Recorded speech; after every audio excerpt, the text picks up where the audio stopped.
All right. Good now, everyone. Um, it's Friday. It is shoulder day.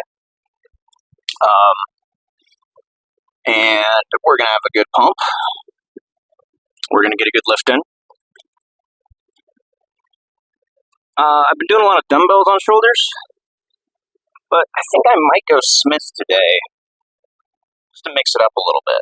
I haven't done Smith machine shoulder press in a while. I don't know what I'm capable of. Who knows? On the continuing saga of automotive HVAC issues,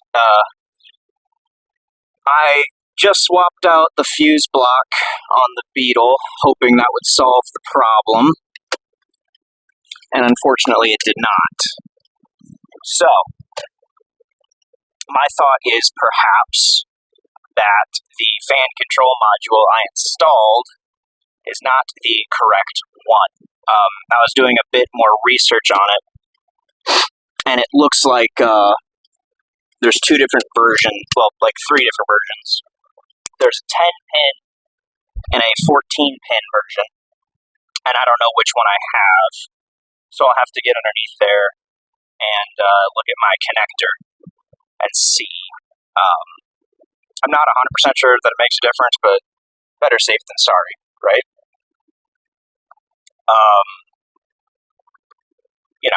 We'll see about that. And then because my Beetle's a 2000, there's pros and cons to specifically Beetles. There's like three main archetypes of new Beetle. Essentially, you have the 98.5, which was the first model year, up to 2000. And then you have 2000 to 2006, or 2001 to 2006, sometimes 2002. The 2001 was like a weird transition year, so you can get some weird combos there. And then after 2006, there was a facelift and an interior update and stuff. For the most part, most of the electricals are the same, but not this part. So I need to find out A, if I have a 10 or 14 pin connector, and B, I need to get one that is specifically for the early Mark IV, which is that 98.5 to 2000 generation. Because the one I got, first of all, it's Euro parts, umlaut RO. And if you've ever done any work on German vehicles, on imports, specifically German imports, Euro parts is cheap. It's very, very cheap. And I have yet to get an electrical thing from them that works. Their mechanical stuff is acceptable. Like, I bought a clutch fork and a fork bearing and an axle off of them, and it works fine. But their electricals, they seem to have issues with. And it's ironic because it's called Euro parts, and then everything's made in China. But, yeah. So I'm going to go a little bit higher quality. The OEM piece is like $300, and it's all like, you know what? I don't need to toss $300. That's like more than 10% of what I paid for the vehicle. It's more than 10% of what the vehicle's worth. So I don't need to pay $300 for an OEM VAG switch. I know it would work, and maybe if I find like a used one or some new old stock on eBay, different issue. But the $24 Euro parts brand is not cutting it. And I kind of had a feeling it wouldn't. Like, a lot of the forums online are like, yeah, I bought this, it worked once or twice, and then it crapped the bed. And that's kind of what happened to me. So, theoretically. So yeah, and it won't be that bad. I just gotta pull it up in the garage, park it, jack it up a little bit, take the battery off, take the battery tray off, unscrew the top, undo the connectors, and then Bob's your uncle. And then I can inspect the plugs, see how many pins I actually have, and I can play with it from there. This is a tight little gap, but I think I can make it. Oh yeah, that's how we do it. F1 NASCAR, Max Verstappen. Don't go. Come on, I got the arrow. Don't you hit me. Them Chevy Equinox drivers, man, gotta be some of the most dangerous drivers on the road. Anecdotally, used to be Honda pilots, but the Chevy Equinox has taken that title as the worst drivers that I experience on a regular basis. And you also have like your Altimas that are missing a bumper and riced out Civics and everything, but like your regular drivers, like you see an Equinox, you get a little wary, you get a little concerned. Equinox or GMC Acadia and all that. I don't know why. I don't know what audience that vehicle appeals to, but man, they are trash. They're either hauling or going too slow or swerving, or they just make stupid decisions in traffic. So that's a stereotype that, if you experience it, you know what I'm talking about. Yeah, so that part, I'm going to do it correctly this time, in that I'm not just going to throw a part on there and hope it happens. I'm going to actually inspect what hardware I have, make the determination on what specific part I need to buy, and then I'll either get like a Dorman, which is a USA-made brand, and they're pretty good. They've been around for a long time. I've never had trouble with Dorman. Or Gates, which is a very, very fancy, that's like an OEM equivalent, but quite expensive. Or again, if I find a used OEM, we'll run that. I just don't want to go to the junkyard for it because I'm pretty sick of going to the junkyard. And you need specifically the one for a diesel and all that other jazz. Maybe, I don't really know, but more specific the better, I guess. Anyway, so we'll swap that part out, and if that fixes the problem, then woohoo. If not, then I'm the kind of guy who's not one to let things lie. So I will have to rig up some test wire, just go buy like a little spool of wire and rig up some jumpers connected to a fuse and just like jump things and see if I can get it to the fuse, of course, so I don't blow anything. But I'll get a couple jumpers, I'll tie them into the negative and the positive, tie those to a fuse, and we'll tie the ground to a fuse or whatever. I'll figure out a way how to do it, obviously. But I'll just get just some jumper wires, and because I know see if I can get the clutch to engage, or the AC clutch to engage. I'm pretty confident I can. I know it works. It's just this fan. The way it works is like you have a relay, which is this fan controller switch, and that controls the fan function, and the fans send a signal to the AC compressor to turn on. Now, if those don't fix it, then it's possible that like my little AC Climatronic switch thing, like the manual, I have a manual AC in that, so you have on off. If that is broken, then that would make sense. But it lights up, and I tested the ground on everything, and we have continuity everywhere. So I'm just assuming that like the relay or the contactor or whatever is in the internals of that fan control module is bunk. So, more car talk for you. That's what we're good at.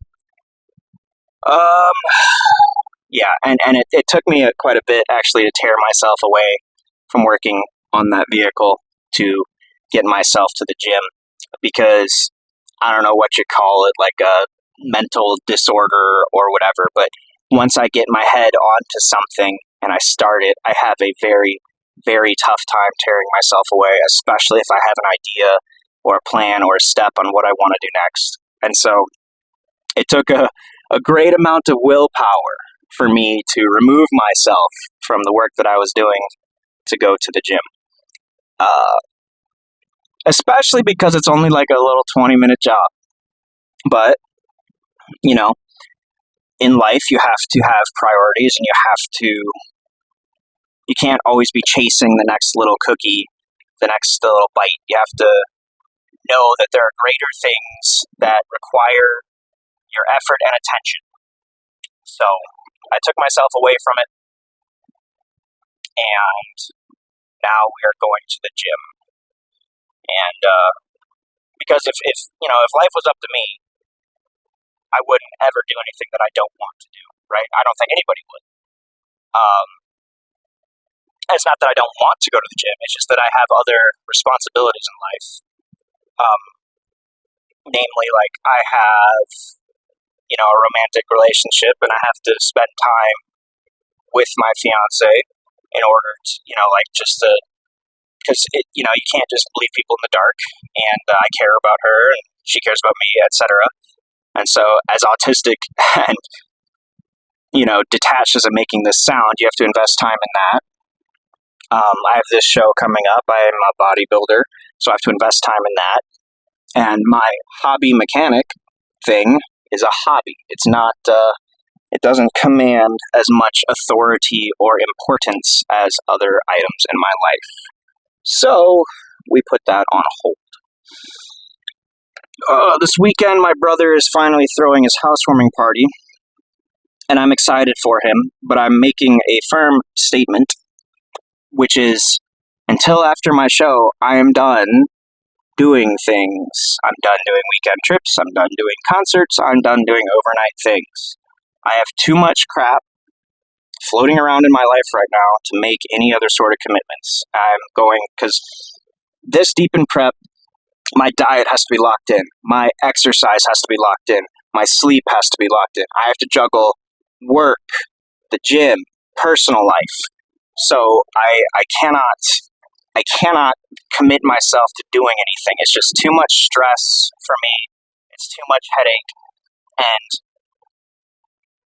what should be a leisurely bonding experience or vacation type thing becomes a lot of work. It becomes very stressful because it forces me to obligate myself and spend time doing things that I don't have the time to do.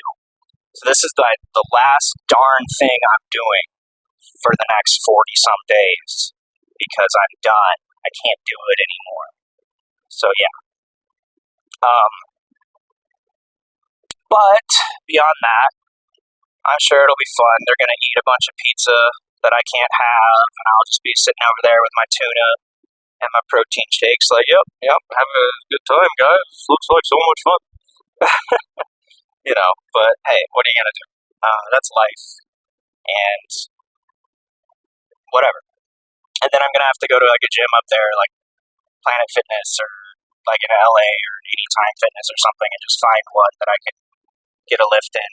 And I'm going to have to do leg day or no, I don't know what I'm going to do because tomorrow's legs, so that would be chest, right? And you can do chest at Planet, that's no big deal. Whatever. So yeah, I'll just have to get things done and get it done. And then after that, I'm done. No more obligating myself. No more doing this or doing that. It's like my grandpa has his 80th birthday, and I will go hang out with him for a day, but I'm not going to spend the night or take like multiple days off overnight trips. I just cannot do it anymore. It's too much. Anyway, I have to switch gears in my mind now from cars to the gym, and I cannot let cars and the stress that I have to deal with this weekend with travel interfere with this pump that I'm going to get, and I'm going to push myself past my limits. And that's what I think is nice about machines a lot, is you don't need a spot. The risk profile is much lower, which is why I'm thinking Smith machine, because I can go for that last rep that I'm not going to get and go to failure, push past failure. without the risk of dropping a dumbbell on my face or snapping my elbow or breaking my shoulder. So, anyway, here we are. I am mentally cycling from cars into the gym. I'm going to hit my warm-up, and then I'm going to crush some shoulders. So, I will see you guys in there. Okay, so I got the Smith set up for some shoulder press here. I do have the seat back like one notch, just because like fully vertical and this is like obnoxious. I can try just to show you guys, but like this is, I mean, I am leaning forward, and that's just, it's not conducive to anything, frankly. So one notch back is good.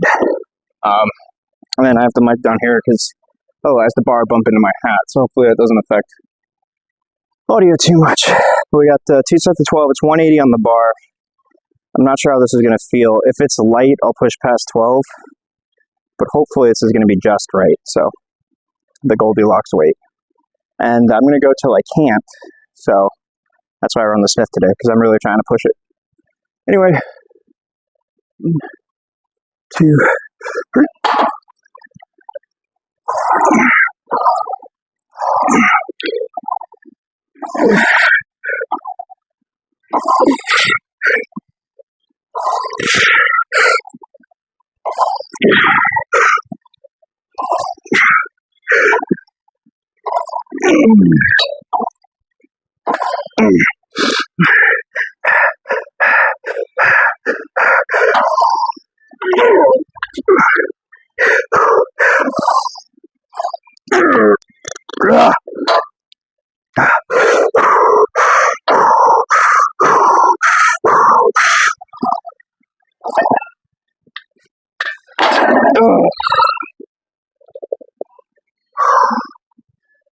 I think that was just right, actually.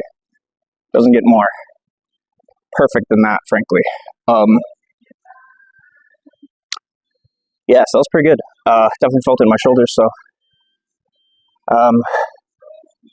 Yeah, I mean, right, failure right on the 12th rep. Perfect. I mean, perfect. Anyway, take a minute, do it again. So, as good of a set as that was, and it was a great set, reading comprehension is obviously not my strong suit, because what was actually asked for in the program was 2 sets of 8. So I mean, like, that set was real good, don't get me wrong, but wasn't what I was supposed to do. So let me see if I can't rack this real quick.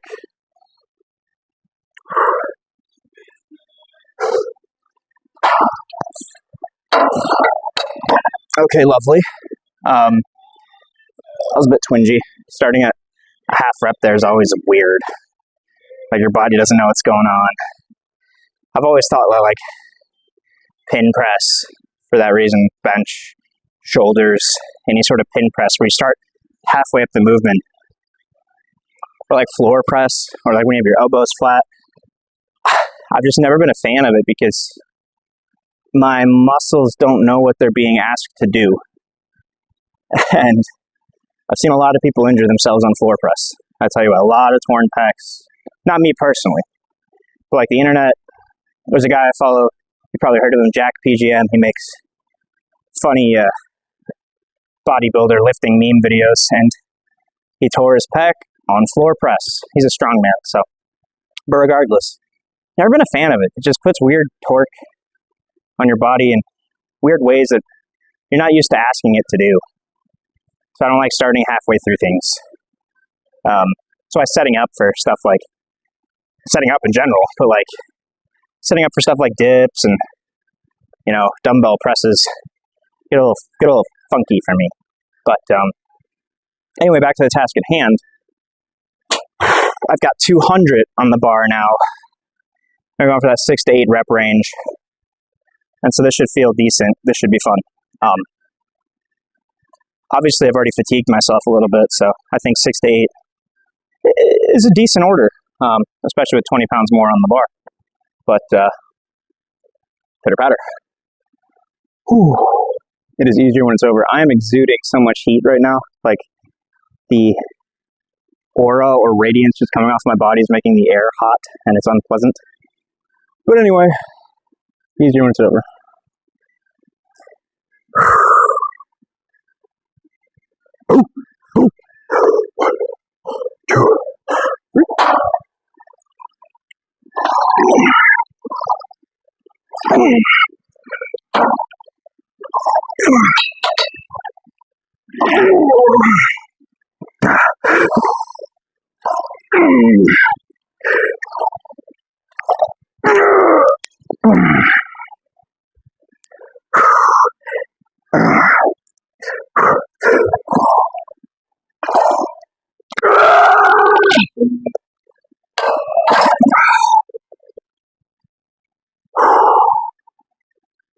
That was 7, and I think that's about all I had. I think if I came down on that last one, wouldn't have been any points, so I called it there. All right, moving on. Rows, 125 on the bar, and yes, camera angle should be good. If not, I'll deal with it. I actually think this is the girl bar. This is the girl bar, so that's 115. That's fine. I can still get a good pump on it a bit. That just means I can get better squeeze, so that's cool. Whatever. Anyway.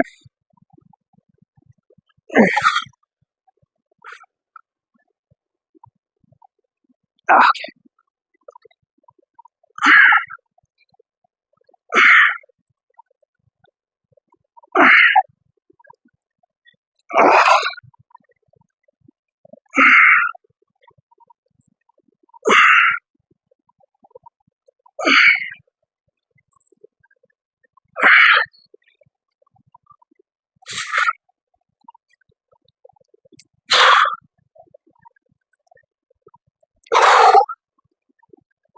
Yeah, it's definitely the girl bar, but hey, I got some good reps, so trade-offs. Do that again.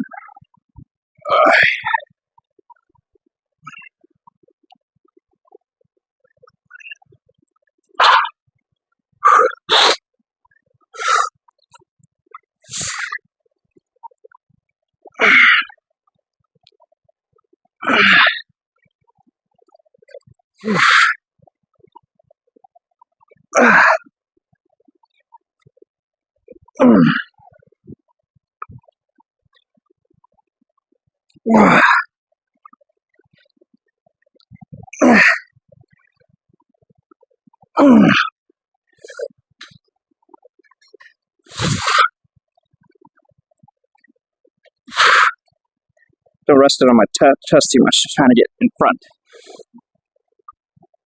That was a mental note for me, not for you guys. Lateral raises. 2 sets 12 on lateral raise. I'm going to jump up to 25 this week. Which may be a mistake, it might not. We're going to find out.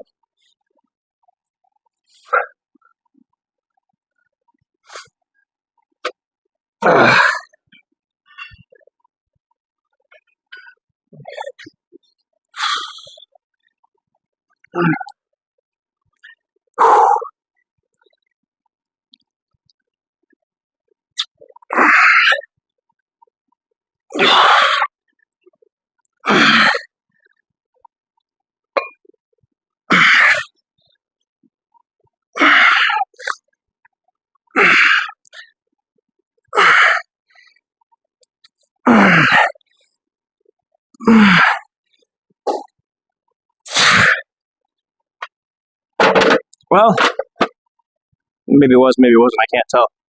It did get mighty heavy. Anyway. Okay, here we go again.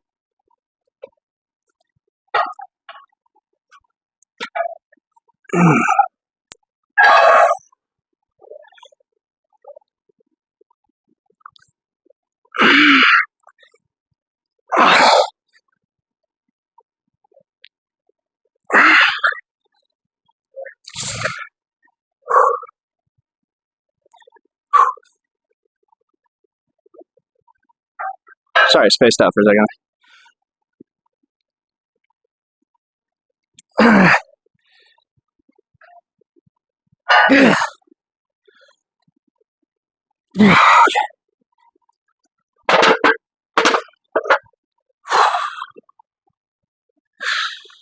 Alright, so some face pulls. 2x12.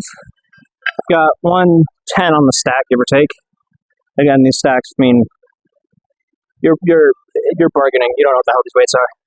I'm trying with one of those weird formed grips that they have. It's kind of like a traditional rope. And I'm just going to try to see if I can get a better grip on this without having like the friction burn. My hands slide. My fingers get crushed like they do with the traditional, like double dick rope. So, I tried one, like warm-up rep, and it was a little torquey on my thumbs, but, my pinky, so, we'll see. Everything's pay to play, that's the rules. And, 2x12. Let's kill it.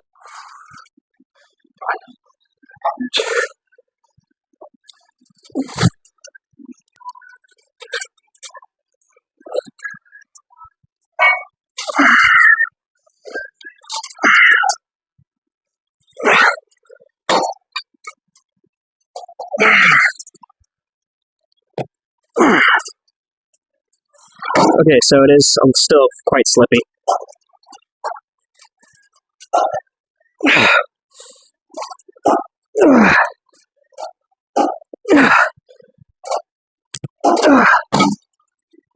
Okay, so I'm going to say that experiment is a no-go, and we're just going to go back to the regular ropes. But it's good to experiment. Alright, I put some chalk on, just to deal with it, and as always, I got too damn much chalk. Like, if you use powdered chalk, old-fashioned, like weightlifting or climbing chalk, it makes a big cloud, there's chalk everywhere, it's a pain in the butt. And then if you do liquid chalk, there's always like a plug in the top of the cap, and you squeeze it, and you get way more than you bargained for, so. But that's life, isn't it? Lesser of two evils. And you're not going to wear gloves, because that's fucking lame. You're only allowed to wear gloves at the gym if you're a girl, you're super old, or apparently if you're Mark Wahlberg. So, anyway. Woo! Let's go.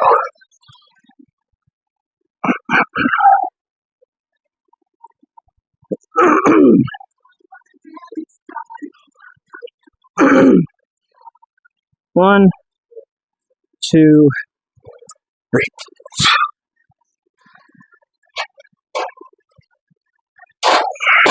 Jesus. Chill out a little bit.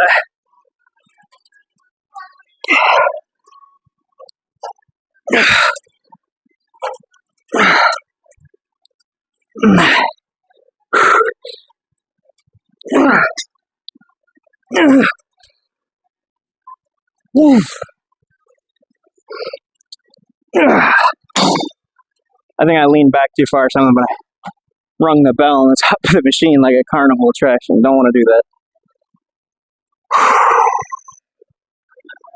2 sets of 15 on rope pushdowns.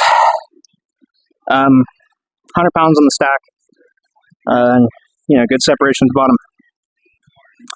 Etc.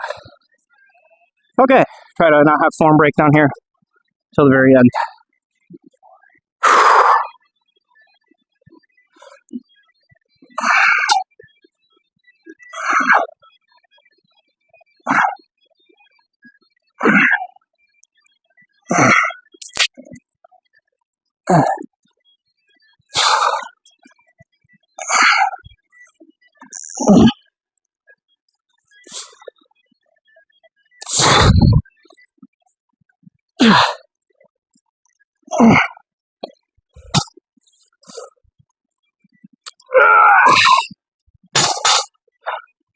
Not bad, actually.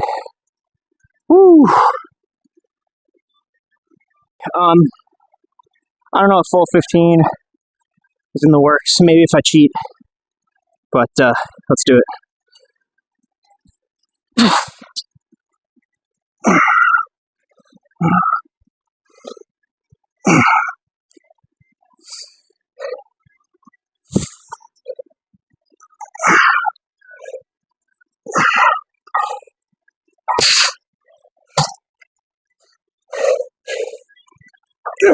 Alright, we're gonna cheat.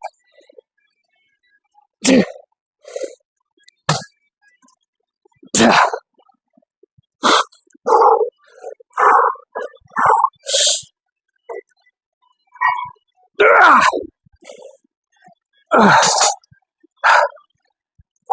14. And 5 of them are cheaty. So, hey. Okay. Now you know what the hell's going on. This crap. And, because at my other gym, there's proper rear delt fly, or delt pec deck that I can do proper rear delt flies on, but hey man, you make do with what you can do. Anyway, gotta do it.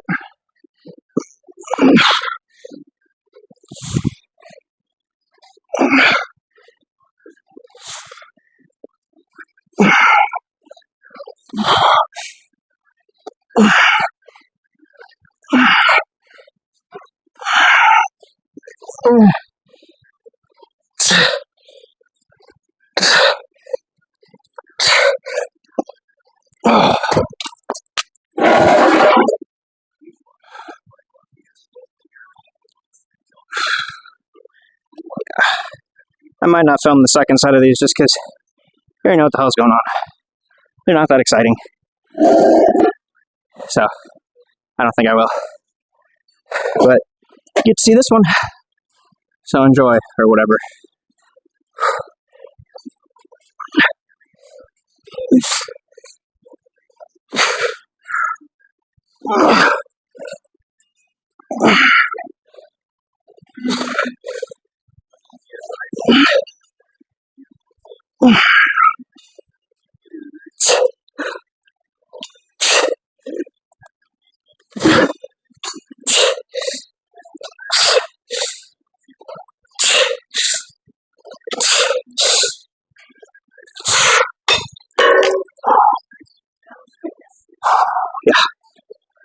I'll see you on the next exercise. You don't need to see another one of these. Got these damn T-posters. Oh. If you have been following for a little bit, you'll know that these are my friggin' nemesis. And they're just for burning out, squeezing the last little bit of gumption you have out of your shoulders. And that's what we're gonna friggin' do. Here we go.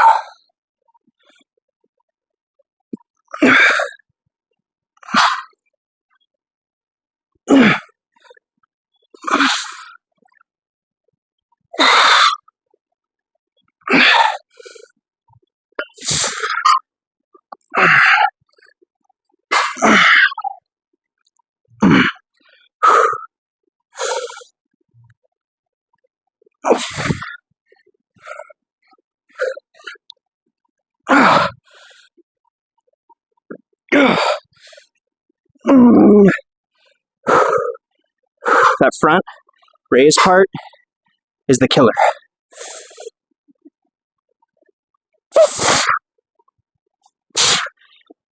Oh, damn. They're just not a fun exercise. Those isometric or plyometric, whatever the hell you call it. It's difficult, you know, and it's humbling. I mean, that's only 20 pounds, but you come up, like, even doing this motion with nothing in your arm is kind of tough, right? You got rotator cuff, you got like joints, ligaments, everything working in tandem, plus your front and your rear and a little bit of your side delt that you've already cooked all day doing shoulders. So, I mean, ugh, got that hair in my mouth. I mean, like, it does what it's supposed to do, which is just crank out the last little bit that you got. But man, you gotta pay and you see me like leaning and stuff, just because it just goes numb. And no matter how hard you struggle or how hard you strain, you just can't feel it. And so you're like throwing everything your body's got, just trying to hit that last little bit. But anyway, this is an exercise where I don't think you have to get all the reps, because you're just trying to squeeze out the last little bit you can out of your muscles and just fry the living hell out of them. So, let's run that second set.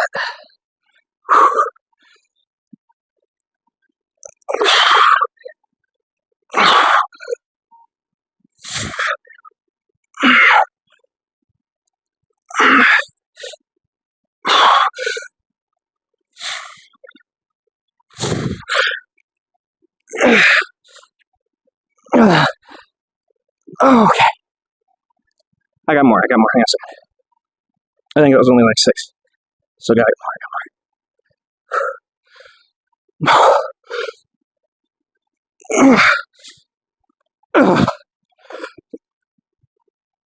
Nope, that's all I got. Okay. Alright.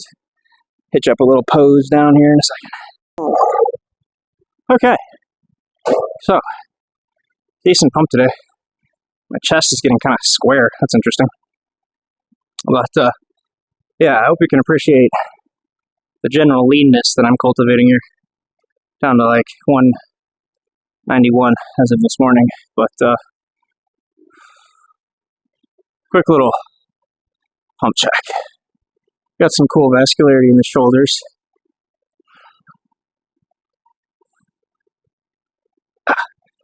Not bad.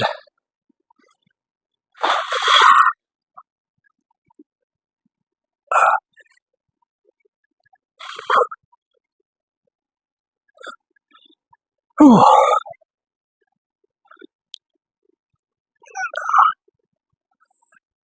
A bit old school, most muscular there for you.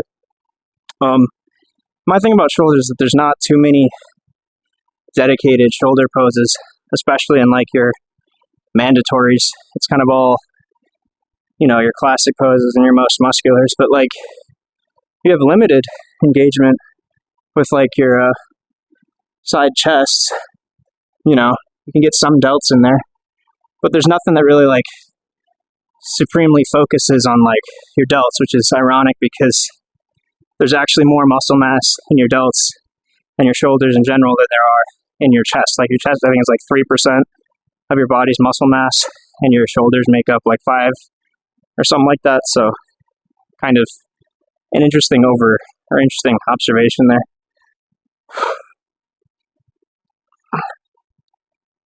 But maybe hit a couple of or quarter turns just for practice sake.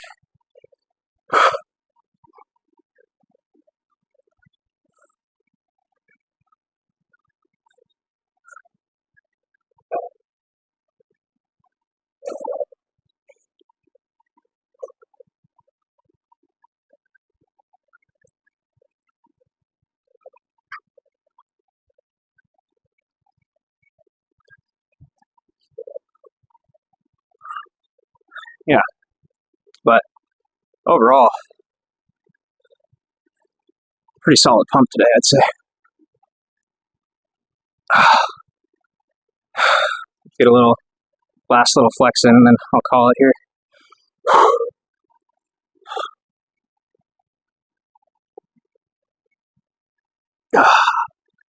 All right, I got the legs tomorrow, so I'll see you then.